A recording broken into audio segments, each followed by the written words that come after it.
Assalamualaikum warahmatullahi wabarakatuh. Di video kali ini saya akan membahas mengenai behavior diagram. Nah, behavior diagram itu merupakan salah satu jenis dari UML. Nah, sekedar untuk jadi pengingat, bagaimana kita melihat dulu arti dari UML itu sendiri. Oke, UML atau kepanjangan dari Unified Modeling Language adalah bahasa pemodelan visual yang dirancang khusus untuk pengembangan dan analisis sistem berorientasi objek dan desain. UML pertama kali dikembangkan oleh Grady Booth dan teman-temannya pada pertengahan tahun 1990. Jika kita menggunakan UML, kita mudah sekali dalam membuat model dengan jenis aplikasi apapun serta bahasa pemrograman apapun.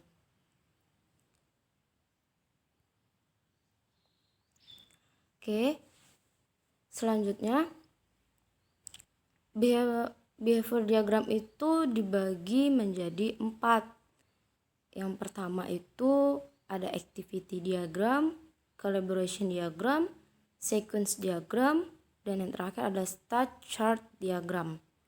Nah, sebelum kita lihat pembahasan dari keempat diagram ini, jadi gini, behavior diagram sendiri itu memiliki arti dia dapat menggambarkan berbagai objek yang membangun sebuah sistem ketika objek itu dapat berrelasi satu dengan yang lainnya. Jadi selanjutnya kita lihat pembahasan satu persatu dari keempat diagram yang tadi. Diawali dengan activity diagram. Activity diagram memiliki arti yaitu pemodelan proses apa saja yang terjadi pada sistem. Jadi dia menjelaskan proses-proses apa saja yang terjadi pada sistem, seperti alur waktunya dalam pembuatan sistem yang akan dibangun. Jadi dia memiliki simbol. Yang pertama itu ada activity berbentuk persegi, di mana dia dapat memperlihatkan bagaimana masing-masing kelas antarmuka saling berinteraksi satu dengan yang lainnya. Kemudian ada action,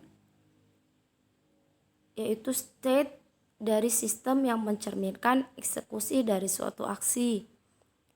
Ada initial node, bagaimana objek dibentuk atau diawali, artinya start dalam sistemnya. Kalau activity final node itu kebalikannya, yaitu akhir dari sistem gitu kan. Kemudian ada gambar jajar genjang, itu namanya decision, atau lebih jelasnya dia untuk mengambil keputusan seperti ya atau tidak. Nah, kemudian untuk menggambarkan relasinya itu dengan line connector atau garisnya. Jadi dia dapat mudah menghubungkan simbol yang satu dengan yang lainnya atau dari objek yang satu ke objek yang lainnya. Bisa kita lihat dengan contoh berikut. Nah, contoh activity diagram di sini saya mengambil dari supplier barang. Jadi admin itu dapat ketika melakukan login atau masuk ke dalam sistem, dia harus memasukkan password dan username yang benar. Jadi ketika diverifikasi oleh sistem jika tidak benar atau salah, maka dia akan balik lagi ke halaman login. Nah, ketika sudah dia login, maka supplier bisa melakukan input data. Kemudian data yang telah diinput tadi dapat disimpan ke dalam database secara otomatis. Selanjutnya, admin dapat melihat data yang ditampilkan dan juga bisa mencetak dari data yang sudah diinput tadi. Pembahasan selanjutnya yaitu dari collaboration diagram.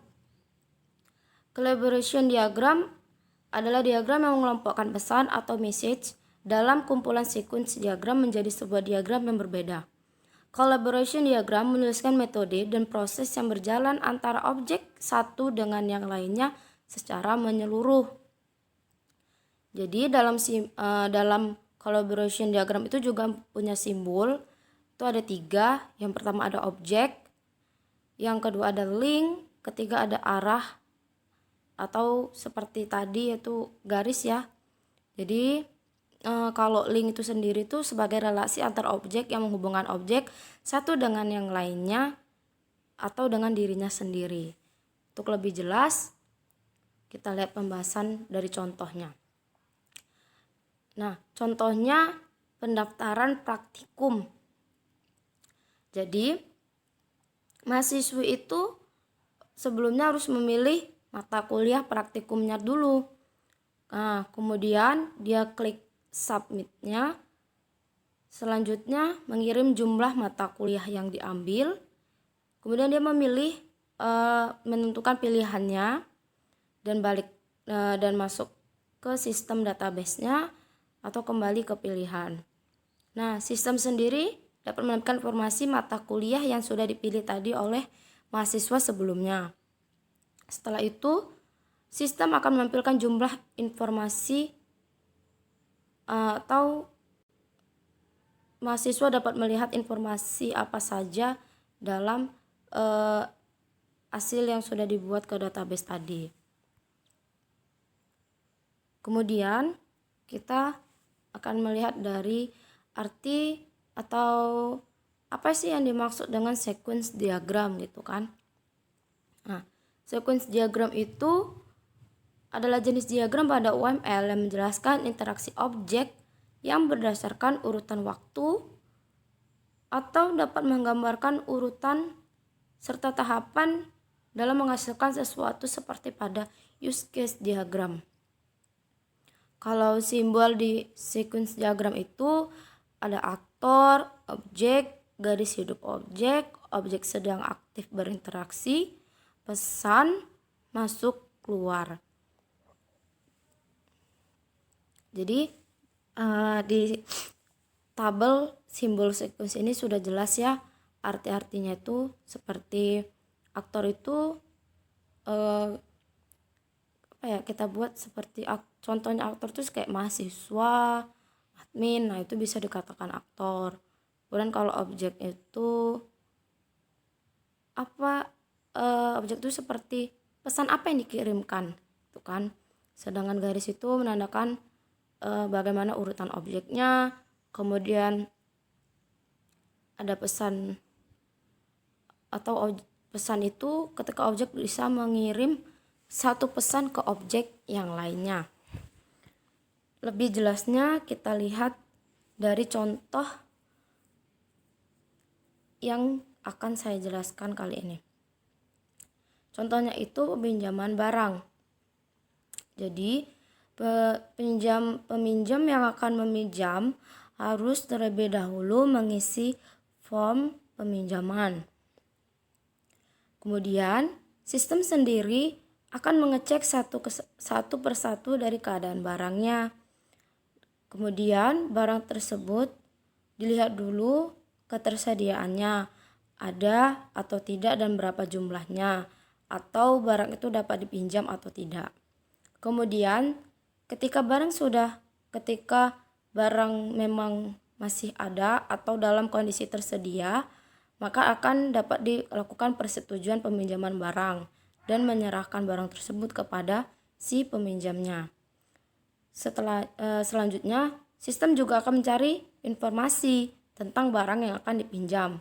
Maka akan dilakukan permintaan akan informasi barang. Ketika informasi yang diterima masih kurang, akan dilakukan permintaan ulang sampai seluruh informasi yang dibutuhkan didapatkan. Jadi informasi itu harus seluruhnya ditemukan terlebih dahulu seperti jumlahnya, keadaan barangnya, ketersediaan barangnya sebelum kita melakukan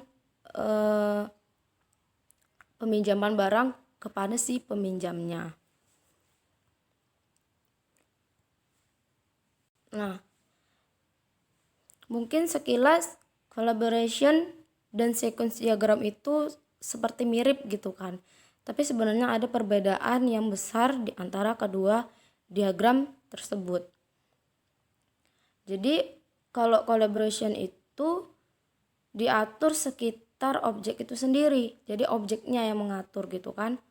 Kemudian dia berfungsi ketika Anda ingin menilai sebuah dampak perubahan, sangat mudah untuk melihat pada collaboration diagram. Objek yang berkomunikasi dengan atau objek yang dapat mudah berkomunikasi dengan objek yang lainnya. Kemudian dia memberikan gambaran besar untuk skenario karena mereka diorganisir dengan melihat bagaimana objek melink ke satu dan yang lainnya. Juga dapat menentukan class relationship. Juga dapat menentukan kelas relationship. Kalau sequence diagramnya sendiri, dia diperintahkan oleh waktu, bukan dengan objek. Kemudian berfungsi ketika seseorang ingin mereview flow of logic melalui skenario. Dia menyediakan cara untuk melihat skenario dalam time-based order. Apa yang terjadi pertama, apa yang terjadi berikutnya, dan lain-lain. Digunakan juga untuk menentukan message ordering. Yang keempat itu ada state chart diagram. Jadi diagram status atau state chart diagram menunjukkan kondisi yang dapat dialami oleh sebuah objek sehingga setiap objek memiliki sebuah diagram status. Diagram status diadopsi dari penggambaran kondisi mesin status atau state machine yang menggambarkan status apa saja yang dialami oleh mesin. Simbolnya itu ini ya, ada lingkaran penuh atau status awal. Status awal itu alur sebuah objek yang dibangun dalam diagram. Kemudian ada status, yaitu apa yang dialami objek selama dalam pembangunan sistemnya gitu kan. Kemudian ada lingkaran penuh tapi di luar ada lingkaran lagi gitu kan, atau garis lingkaran itu keadaan sistem dalam status akhir atau sudah tutup. Kemudian ada transisi. Kemudian selanjutnya saya akan membahas dari contoh state chart diagram. Saya mengambil contoh untuk state chart diagram itu dalam jadwal penerbangan. Jadi ada beberapa keadaan dalam sistem yang dibangun dengan state chart diagram ini. Sebelumnya kondisinya saya jelaskan sedikit. Itu ada terdapat kelas penerbangan dalam sistem reservasi tiket pesawat, di mana sebuah penerbangan punya atribut status penerbangan yang menyatakan keadaan-keadaan yang mungkin dialami oleh sebuah objek penerbangan. Beberapa keadaan atau kondisi yang mungkin tersebut dijelaskan dalam tabel berikut atau yang ada di sampingnya ini, yaitu ada keadaan sementara, di mana keadaan ini menyatakan sebuah objek penerbangan pertama kali diinisialisasi belum dijadwalkan. Kemudian ada dijadwalkan. Keadaan ini adalah sebuah objek penerbangan, penerbangan sudah dijadwalkan dan dimasukkan dalam daftar penerbangan serta diupload ke internet untuk ditampilkan di halaman web. Kemudian ada keadaan terbuka, menyatakan bahwa jika sebuah penerbangan ada dalam keadaan ini, maka penerbangan dapat menerima penumpang. Keadaan ini terjadi 2 bulan atau 60 hari sebelum tanggal penerbangan. Keadaan penuh, terpenuhi jika tiket terakhir dari kapasitas pesawat terjual. Kemudian ada keadaan tertutup, yaitu 10 menit sebelum pesawat take off. Keadaan ditunda, kalau waktu yang telah dijadwalkan pesawat belum kunjung datang. Jika keadaan dalam penerbangan itu selama pesawat berada di udara.